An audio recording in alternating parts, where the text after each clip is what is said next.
Hello guys! Ito naman ang luto serye for today para sa lunch. Ewan ko ba sa mga amo, lagi na lang mahashi. Kakagawa ko lang nung nakaraang linggo nitong mahashi na to. Tapos ngayon naman meron. Parang kada isang linggo ay meron talagang mahashi. Hindi mawawala yung mahashi sa kanila. Sa mahashi ay gamit ako ng green bell pepper, eggplant, at maraming zucchini. Maraming zucchini kasi yung zucchini ay gusto ng lahat. Kahit ako ay zucchini talaga yung gusto ko pag mahashi. And then yung gamit kong bigas dyan ay Calrose rice or Egyptian rice. At syempre, hinugasan yan. At naglagay ako ng less than a kilo ng ground beef. At yung mga spices dyan, turmeric powder, asin, black pepper, kamon, at naglagay ako ng dried mint leaves. At nag-add ako ng olive oil. Optional lang naman yan. Tandaan nyo, yung olive oil pwedeng gawing option. Pero kayo, wag naman kayong papayag na gawin lang kayong option sa buhay niya. Char. O diba, nagluto serye ako dyan. At the same time, nag-film din ako para sa video ito at nag-live din ako sa TikTok. At sa paglagay ko ng stuff dyan, dapat hindi puno at dapat hindi siksik para hindi mahilaw yung kanin at hindi din bubuka. O diba, habang ginagawa ko dyan, meron na akong kakwentuhan dahil nga meron akong live. Nag-live ako dyan sa TikTok ng oras na yan. 2 eggplant at 2 bell pepper lang dahil yung 2 lang na babae yung gusto niyan. Yung amo kong babae at yung dalagang-alagang si Sadine. At yung isasabaw natin ay maraming blended fresh tomatoes. Ang dami na nating upload ng mashi guys. Siguro nagsawa na kayo. Pasensya naman kayo dyan. Wala akong magagawa dahil ito lang talaga ang gusto ng amo ko ngayon. At bukod sa blended tomato fresh dyan, ay nag-add ako ng isang bote, ganyan kalaki ng tomato paste, tapos lemon, siguro mga 2 lemon yung ginamit ko dyan.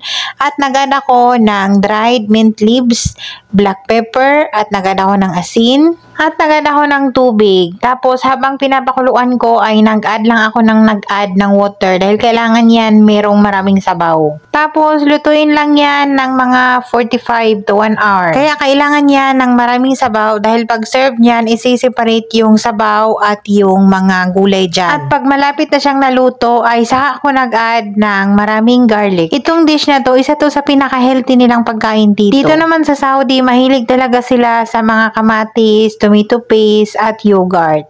Mahilig sila sa mga pagkaing maasim. Minsan naman, gumagamit ako ng upo dito, yung upong maliliit. At minsan, pag marami din akong time, nagro-roll din ako ng malfoof or yung cabbage roll. Ganito din yung stuff niya. Gusto din nila yung malfoof na yun, yung amo kong babae at yung dalaga naming alaga. So, ito na nga, pag-serve, separate yung gulay, tapos yung sauce, dapat naka-strain.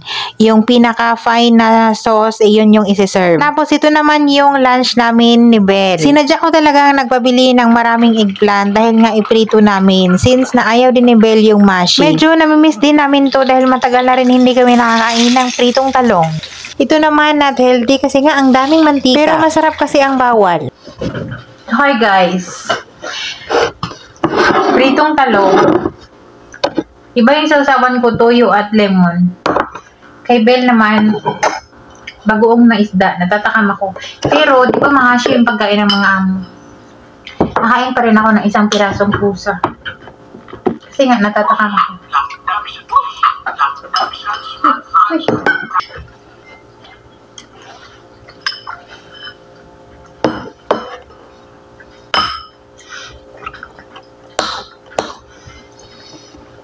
Yung mga katao.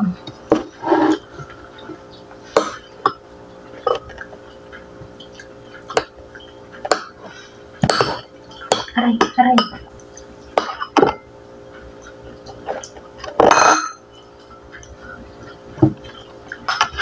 Next, yung main course. Main course. Nai-miss ko na yung mainit pa pala. Mainit, ayan, musok pa. Pritong ayan na naman siya sa kakaiba si Belle, hindi niya kinakain yung balat ng talong pag prito. Nasasarapan kaya ako dito. Oh? Magbibili ako naman ako. Para feeling ko kumakain ako ng balat ng baboy.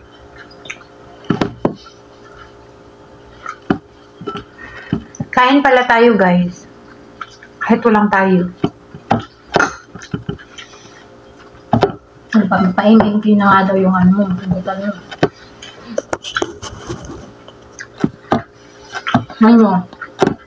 Kanin ako, kaliwa siya, magdunggulan kami. Pagkakain ako, pag nakakamay ako, kaliwa talaga ako. Yan dati pa nagmumukbang kami nasa YT. Ulit kami ng pwesto. Dunggulan kami.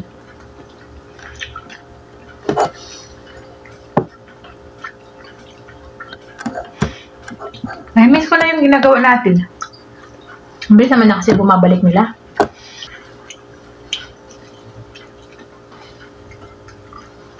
Mainit. Ano ba eh?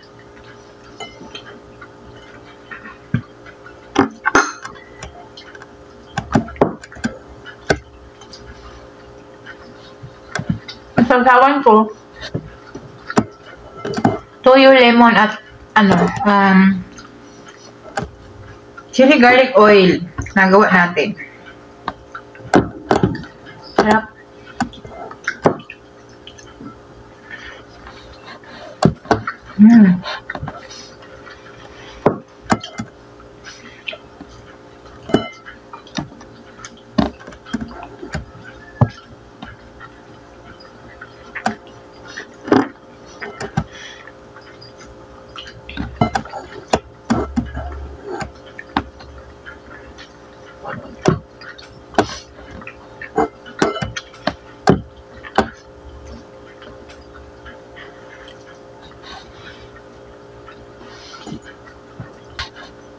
Kanina, yun yung tinawag niya.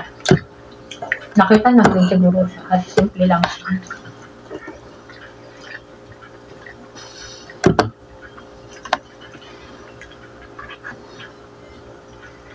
Yung sakit niya parang hanggang dito at punta sa braso. Anong ginawa mo pala kahapon? Wala.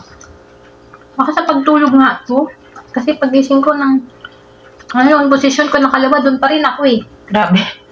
Oo nga. Nagising lang ako, nagigihina ako.